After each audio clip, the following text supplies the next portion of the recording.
کہ اگلے مقرر محترم محمد عثمان درجہ سابقہ کو دعوتی خطاب دیتا ہوں کہ وہ اسٹیج پر تشریف لائے اور تکبر کے انجام پر اپنے خیالات کا اظہار فرمائے۔ طالب علم محمد عثمان درجہ سابقہ۔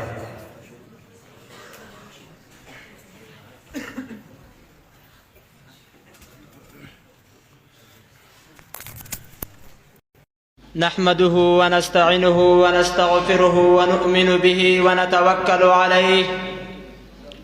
ونعوذ بالله من شرور أنفسنا ومن سيئات أعمالنا من يهده الله فلا مضل له ومن يضلله فلا هادي له ونشهد أن سيدنا وسندنا وحبيبنا ومولانا محمدا عبده ورسوله أما بعد فقد قال الله تعالى في القرآن المجيد والفرقان الحميد أعوذ بالله من الشيطان الرجيم بسم الله الرحمن الرحيم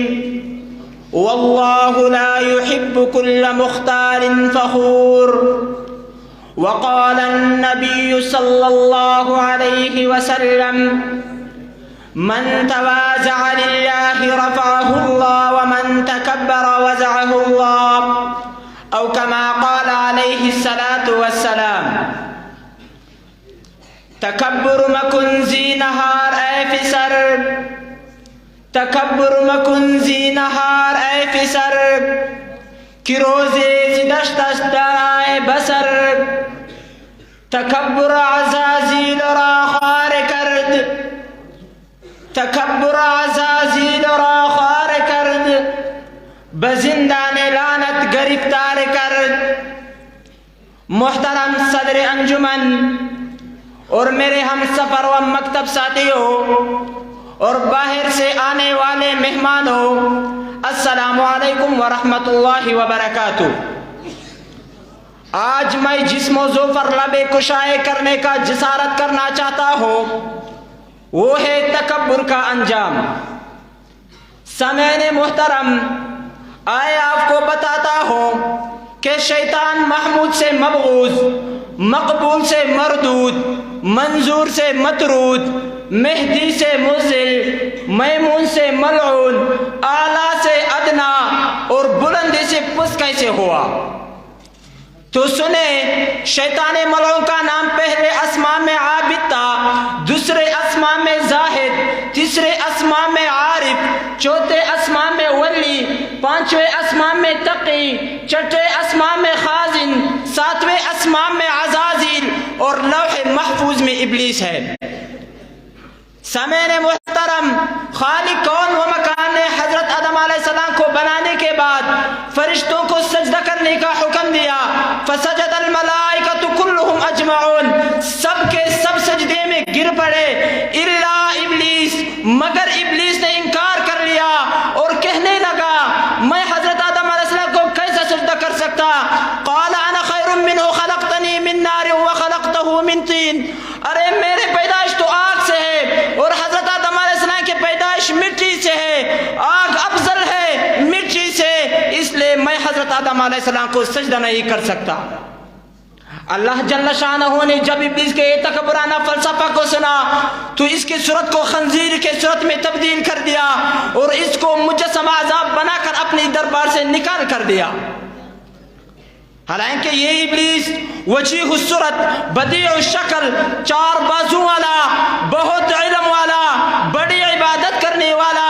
فرشتوں کا استاد اور ان کا سردار تھا، مگر ہائے تکبر خود پسندیدی نے سب خوبیوں اور صفات چنیدہ پر پانی پھیر لیا۔ اللہ اکبر کبیرہ، عبرت کا مقام ہے۔ سامعین محترم،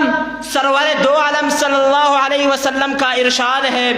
من تواضع للہ رفعہ اللہ ومن تکبر وضعہ اللہ، یعنی جو شخص اللہ تعالیٰ کے لیے عاجزی اور پستی کا راستہ اختیار کرتا ہے اللہ تعالیٰ اس کو بلند و بالا کر دیتا ہے، اور جو شخص تکبر اور بڑائی کا راستہ اختیار کرتا ہے اللہ تعالیٰ اس کو ذلیل و خوار کر دیتا ہے۔ چنانچہ اسی تکبر کے وجہ سے کنعان فانی میں غرق ہو گئے، نمرود کے دماغ میں لنگڑا مچھر داخل ہو گیا، فرعون دریاب میں ڈوب ہو گئے، قارون زمین میں دنستا چلا گیا،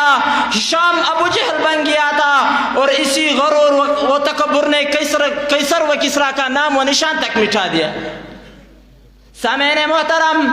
جو شخص اپنی بڑائی دکھلاتا ہے، تکبر کرتا ہے، لوگوں کو حقارت سے دیکھتا ہے، اپنے آپ کو سب سے اونچا دیکھتا ہے، حقیقت میں ایسے شخص خدائی کا دعوے دار بن جاتا ہے، خدا کی چادر، خدا کی صفت اپنے لے کھینچتا ہے۔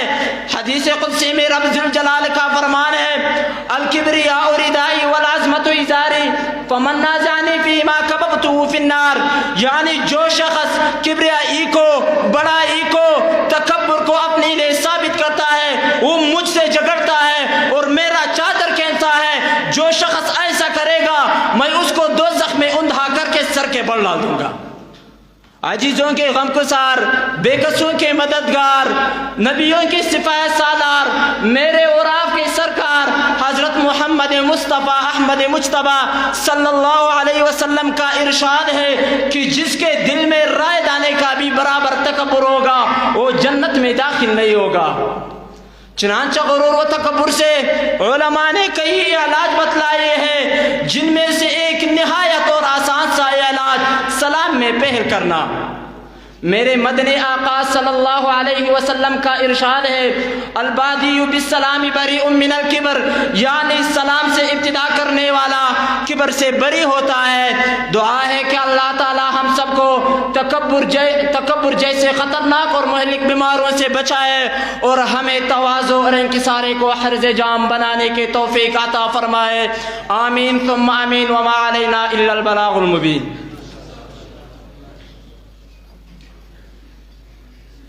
تکبر عزازیل را خوار کر،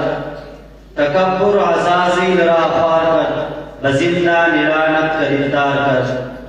ماشاءاللہ یہ تھے محمد عثمان، جو تکبر کے انجام پر اپنے خیالات کا اظہار فرما رہے تھے۔